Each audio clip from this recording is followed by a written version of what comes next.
गर्मी लगने पर हम सभी अक्सर क्या करते हैं? एसी चलाकर आराम से बैठते हैं, राहत की सांस लेते हैं। हम सबकी यही आदत अब आफत बन गई है।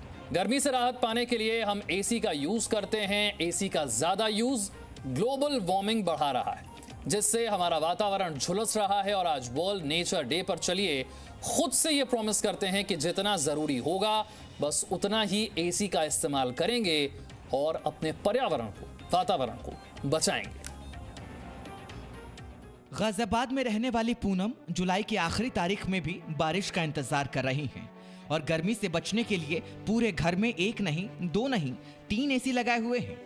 हीट वेव में न बच्चे बिना एसी के अपने कमरे में रह सकते हैं, न ही लिविंग रूम में कोई काम किया जा सकता है। लिहाजा अब एक घर में कम से कम 3-4 एसी का होना आम बात है। ये हाल पूनम की सोसाइटी के हर घर का है। जहां नजर घुमाइए बस एयर कंडीशन आपको दिख जाएंगे। खुद पूनम मानती हैं कि घर में एसी लग जाने से घर के भीतर तो ठंडक रहती है, पर सोसाइटी का कॉमन एरिया गर्म हो जाता है। गर्मी इतनी ज्यादा हो गई है कि बिना एसी के बैठना इज वेरी वेरी डिफिकल्ट। पहले कुछ साल पहले ऐसे था कि हमने सिर्फ बेडरूम में एसी लगाया था, कुछ सालों पहले, तो उससे चल जाता था। बट अभी इतनी ज्यादा गर्मी हो गई है कि ड्राइंग रूम में भी अगर कोई गेस्ट आते हैं या हम बैठना चाहते हैं तो बिना एसी के बिल्कुल भी नहीं बैठ पाते। फिर हमें ड्राइंग रूम में भी एसी लगाना पड़ा। ये भी हमें पता है कि एसी चलाने से ग्लोबल वार्मिंग बढ़ ही रहा है, दिस इज हार्मफुल, लेकिन कोई ऑप्शन नहीं है हमारे पास। बिना एसी के बैठना इज वेरी डिफिकल्ट। गर्मी से निपटने के लिए आम लोग एसी यानी एयर कंडीशन का इस्तेमाल करते हैं, जो ग्लोबल वार्मिंग की बड़ी वजह है। आई फॉरेस्ट की स्टडी में पाया गया है कि रेफ्रिजरेटर के नाम पर एयर कंडीशनर्स में HCFC का उपयोग किया जाता है। ये HFC का नया वर्जन है, जिससे ओजोन परत पर बुरा असर पड़ रहा है। दुनिया भर में पिछले 3 सालों में एयर कंडीशन की संख्या में तेजी से इजाफा हुआ है। पिछले साल जुलाई में यूनाइटेड नेशंस की रिपोर्ट के मुताबिक एसी ग्लोबल वार्मिंग के पीछे सबसे बड़ी वजह है।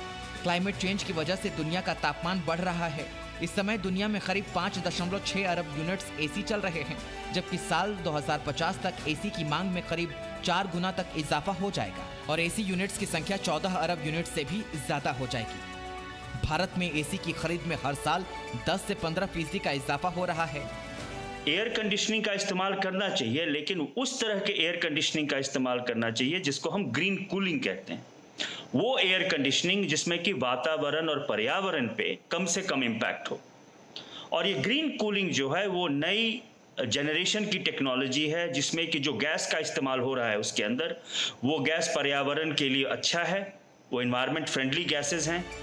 ई फॉरेस्ट ने अपनी स्टडी में पाया कि एसी से हो रहे जलवायु परिवर्तन से निपटने के लिए ग्रीन कूलिंग विकल्प को गंभीरता से अपनाने की जरूरत है।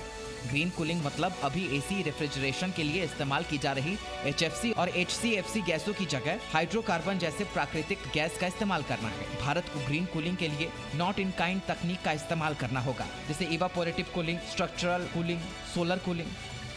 कविता शर्मा के साथ bureau report, Zee media. Presenting V News app, available on Google Play and App Store. Download it now.